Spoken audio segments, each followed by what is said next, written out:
Hello everyone, this is Veena. In today's video, we are going to see about what is a corporate veil and what is a lifting of corporate veil and when the corporate veil will be lifted. இதெல்லாம் தான் இன்னைக்கு நம்ம வீடியோல பார்க்க போறோம்.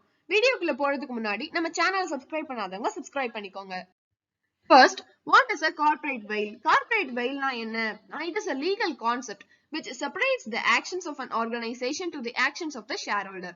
Moreover, it protects the shareholder from being liable for the company's actions. Corporate veil அப்படினா ஒண்ணும் இல்ல. அதாவது ஒரு கம்பெனியோட ஆக்ஷனுக்கும் ஷேர் ஹோல்டரோட ஆக்ஷன் வந்து சம்பந்தம் கிடையாது அப்படின்றது தான் வந்து கார்ப்பரேட் வெயில் சொல்லுது.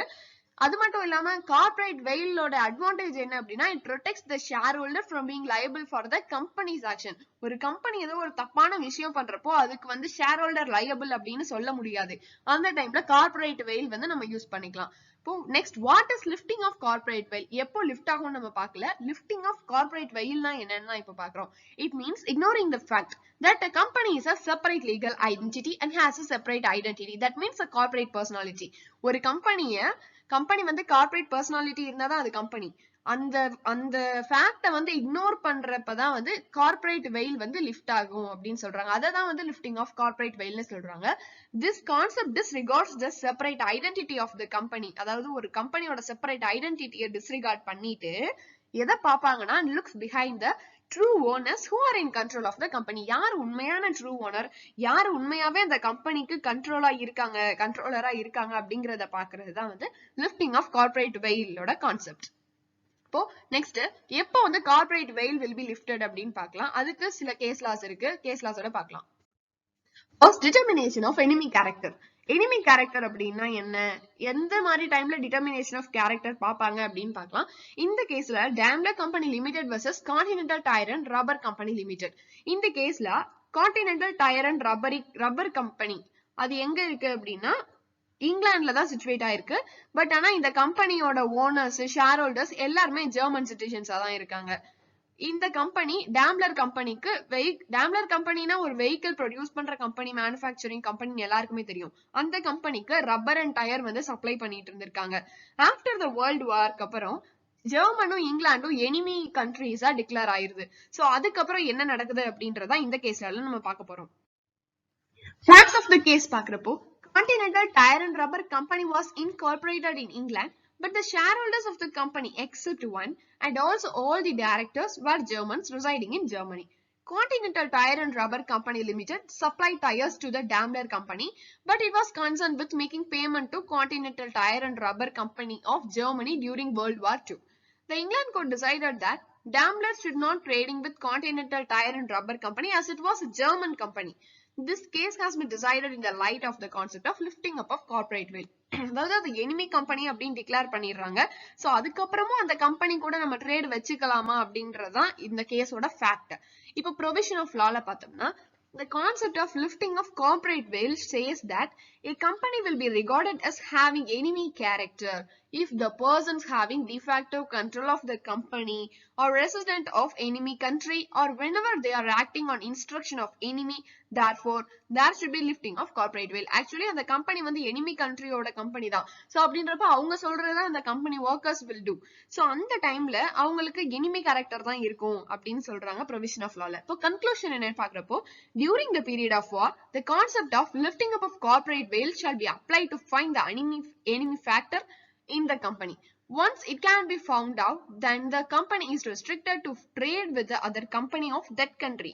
Therefore, in that case, Continental Tire and Rubber Company could not continue its business Daimler Company Limited within England during the World War II. அதாவது வார் முடிகிற வரையோ during the period of World War II வந்து டாம்லர் கம்பெனிக்கும் அந்த continental tyre கம்பெனியும் வந்து could not continue its business அப்படின்னு கன்க்ளூஷன்ல சொல்லிடுறாங்க. Next வந்து fraud or improper conduct. இந்த கேரக்டர்ஸ் இருக்கிறப்பையும் lifting of corporate will happen. So இந்த கேஸ்ல Gilford motor company limited versus horn.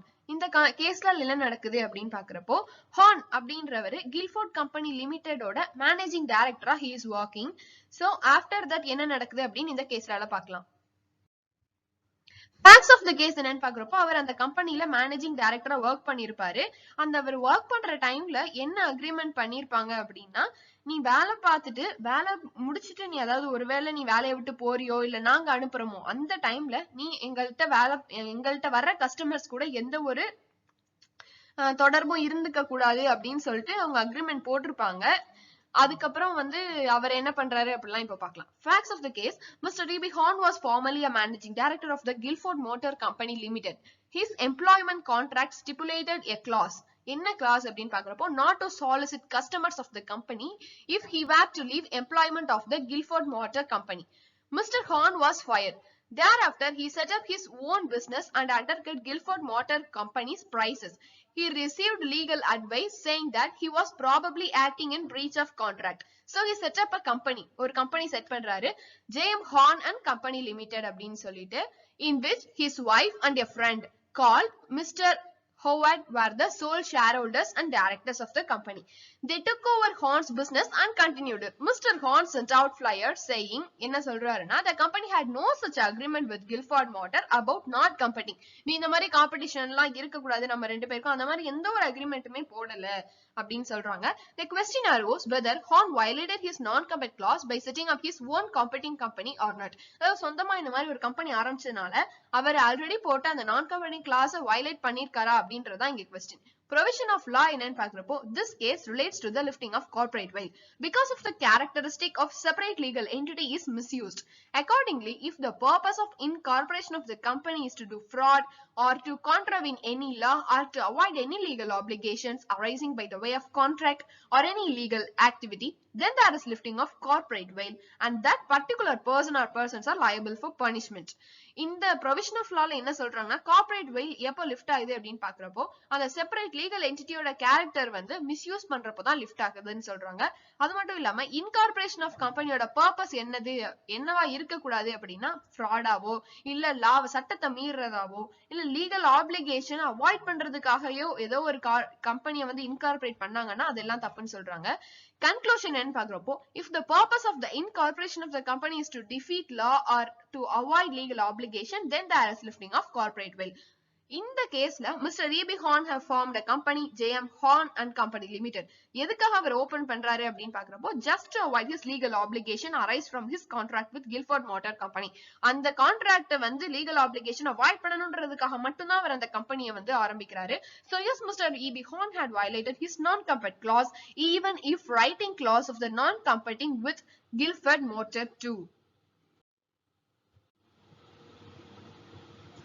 In the case la Jones versus Lippmann, this is also an important case la in lifting of corporate veil.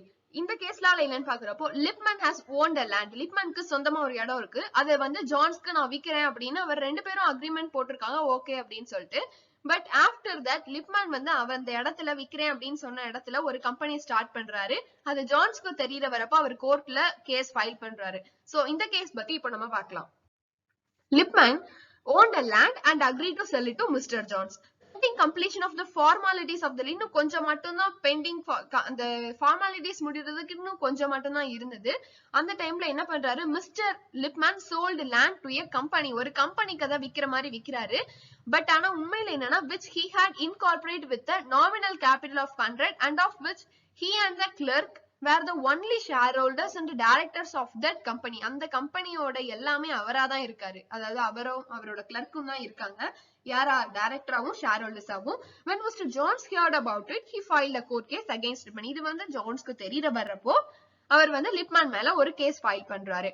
கோர்ட்ல என்ன சொல்றாங்கன்னா, court ordered that specific performance against Mr. Lippmann and formed a company. அவங்க தான் வந்து specific performance இருக்கு அப்படின்னு சொல்றாங்க. The defendant company is the creation of the first defendant, a device, a sham, a mask which he holds before his face. அவர் வந்து அந்த கம்பெனியை என்னவா யூஸ் பண்ணிருக்காருன்னா, ஒரு டிவைஸ் ஆவும் ஒரு ஷாம் ஆவும் ஒரு மாஸ்காவும் யூஸ் பண்ணிருக்காரு. எதுல இருந்து பாதுகாத்துக்க அப்படின்னா, to avoid recognition by the eye of equity, அதாவது சட்டத்துக்கு முன்னாடி அது தெரியக்கூடாது அப்படின்னு சொல்றதுக்காக தான் அந்த இடத்துல அவரவே ஒரு கம்பெனிக்கு விக்கிற மாதிரி வித்து எல்லாமே பண்ணிருக்காரு. So where the எதனால எப்போ வந்து இந்த corporate veil lift ஆகுதுன்னு பாக்குறப்போ where the corporate veil has been used for commission of fraud or improper conduct. In such situation, courts have lifted the veil and looked at this reality of the situation. அது கரெக்டா அது வந்து எதுக்காக அவர் பண்ணிருக்காருன்னு தெரிஞ்சிருச்சு. So அதனால Lipmann was the only individual who could perform the agreement அப்படின்னு சொல்லிடுறாங்க. Next கேஸ்ல evasion of tax, avoiding welfare legislation. இந்த கேஸ்ல workmen of Associated Rubber Industry versus Associated Rubber Industry Company Limited. அதாவது இந்த கேஸ்ல யார் மேல போடுறாங்கன்னு பார்த்தா ஒரு கம்பெனில ஒர்க் பண்ற ஒர்க்மேன் வந்து அந்த கம்பெனி மேல போடுறாங்க. எதுக்காக போடுறாங்க அப்படின்னா அவங்க வந்து நல்லா தான் ஒர்க் பண்ணிருக்காங்க ஒர்க்மேன் எல்லாரும். பட் அந்த கம்பெனியோட ப்ராஃபிட் நிறைய தான் வந்திருக்கு, லார்ஜ் ப்ராஃபிட் வந்து கொடுத்திருக்காங்க. பட் ஆனா அந்த கம்பெனி அந்த இண்டஸ்ட்ரி என்ன சொல்றாங்க, ரப்பர் இண்டஸ்ட்ரி என்ன சொல்றாங்கன்னா நீங்க வந்து பண்ணதுல எங்களுக்கு எந்த ப்ராஃபிட்டுமே வரல, சோ அதனால எங்களால உங்களுக்கு போனஸ் இன்க்ரீஸ் பண்ணி தர முடியாது அப்படின்னு சொல்றாங்க. அந்த டைம்ல ஒர்க்மேன் எல்லாரும் கோர்ட்ல போய் கேஸ் போடுறாங்க. இப்போ என்ன நடக்குதுன்னு பாக்கலாம். Facts of the case பாக்குறப்போ Associated Rubber Industry Limited had invested certain amount some years back. After some years, the profit and loss of the company எல்லாமே அதாவது கணக்கு பாப்பாங்கல்ல, ஒரு கொஞ்சம் வருஷம் அப்புறம் வருஷம் பாப்பாங்க. சில பேர் after some years இவங்க பார்க்க வர்றப்போ என்ன தெரியுதுன்னா company shows large amount of profit, ரொம்ப amount of profit வந்திருக்கு. Thus the company is liable to pay the bonus to the workmen. அப்படி profit வர்றப்போ கம்பெனியோட பொறுப்பு என்னன்னா எல்லா workmenக்கும் to pay the bonus வந்து pay பண்ணணும். To reduce this liability, இந்த இதுல இருந்து தப்பிக்கிறதுக்காக என்ன பண்றாங்க, Associated Rubber Industry Limited company had formed wholly owned subsidiary company. Subsidiary company means அப்படினா என்ன அப்படினா அதுவும் ஒரு type of company, but it belongs, அதாவது இன்னொரு ஒரு கம்பெனியை பிலாங் பண்ணி தான் இருக்கும். அதாவது அந்த கம்பெனிக்கு ஒரு பேரண்டா ஒரு கம்பெனி அப்படின்னு சொல்லிட்டு இன்னொன்னு இருக்கும். அந்த கம்பெனி வந்து இந்த ரப்பர் இண்டஸ்ட்ரியா இருக்கும். இந்த சப்சிடரி கம்பெனின்றத இன்னொன்னு ஒண்ணு ஆரம்பிக்கிறாங்க. அந்த கம்பெனி பேர் என்னன்னா Aril holdings limited, which has no asset. அந்த கம்பெனிக்கு எந்த ஒரு அசெட்ஸும் கிடையாது. அசெட்ஸ்னா சொத்து, மூவபிள் ப்ராப்பர்ட்டி, இமூவபிள் ப்ராப்பர்ட்டி, அந்த கம்பெனிக்குன்னு எந்த ஒரு அசெட்ஸும் கிடையாது. நோ அதர் கேபிட்டல், அதாவது கேபிட்டல் மீன்ஸ் அதாவது அந்த கம்பெனிக்குன்னு ஒரு பேர்ல வந்து ஒரு குறிப்பிட்ட அமௌண்ட் வச்சிருப்பாங்க, அந்த மாதிரி கூட எதுவும் கிடையாது. என்ன மட்டும்தான் இருந்ததுன்னா except the shares of the Inarco Limited then had been transferred by the Associated Rubber Industry Limited. இந்த இண்டஸ்ட்ரி லிமிடெட் வந்து அந்த கம்பெனிக்கு, அதாவது இப்ப நியூவா சப்சிடரி கம்பெனி ஓபன் பண்ணிருக்காங்கல்ல, அந்த கம்பெனிக்கு டிரான்ஸ்பர் பண்ண ஷேர்ஸ் மட்டும் தான் இருக்கு, வேற எந்த கேபிட்டலும் அசெட்ஸும் கிடையாது. It had no other business or source of income, எந்த ஒரு சோர்ஸ் ஆஃப் இன்கமும் கிடையாது, except receiving the dividend on the shares of Inarco Limited. அந்த டிவிடெண்ட் ஆஃப் ஷேர்ஸ் மட்டும் தான் வாங்கிட்டு இருந்திருக்கு அந்த கம்பெனி. So at the time of paying bonus to its workmen, the company paid very small amount as bonus by saying that the company don't have large profit. அதாவது bonus பே பண்ற டைம்ல என்ன சொல்றாங்கன்னா கம்பெனிக்கு எந்த ஒரு லார்ஜ் ப்ராஃபிட்டும் வரல, அதனால உங்களுக்கு தர முடியாதுன்னு சொல்றாங்க. So the workmen went to the court for their bonus. அவங்க போனஸ்க்காக அவங்க கோர்ட்டுக்கு போறாங்க. Provision of law என்னன்னு பாக்குறப்போ this question was related to the lifting of corporate veil.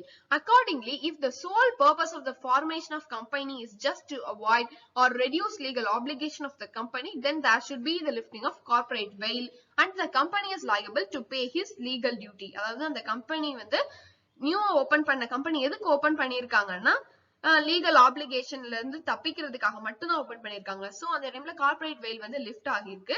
So the company must liable to pay the legal duty, அதாவது bonus வந்து கண்டிப்பா பே பண்ணணும் ஒர்க்மேனுக்குன்னு சொல்லிடுறாங்க. கன்க்ளூஷன் என்னன்னு பாக்குறப்போ if the any company is formed just to reduce or avoid the legal obligation of paying the bonus to its workmen, then there is a lifting of corporate veil and the company is liable to pay bonus to its workmen.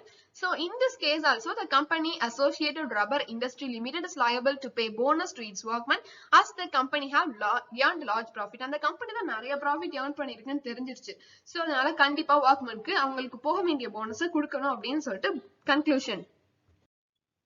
Next the important point is for what reason and necessity the concept of lifting up of corporate veil எதுக்காக நம்ம பண்ணணும் அப்படின்னு பாக்குறப்போ if the company is formed for the sole purpose of doing fraud or harm of the society, யாருக்கோ ஒரு fraud ஏமாத்தணும் அப்படின்ற நோக்கத்தோடயோ இல்ல சொசைட்டிக்கு ஏதாவது harm பண்ணணும் அப்படின்ற ஒரு இன்டென்ஷனோடயோ இல்ல regulatory bodies R government, then there will be need of lifting up of corporate veil. அந்த டைம்ல corporate veil will be lifted.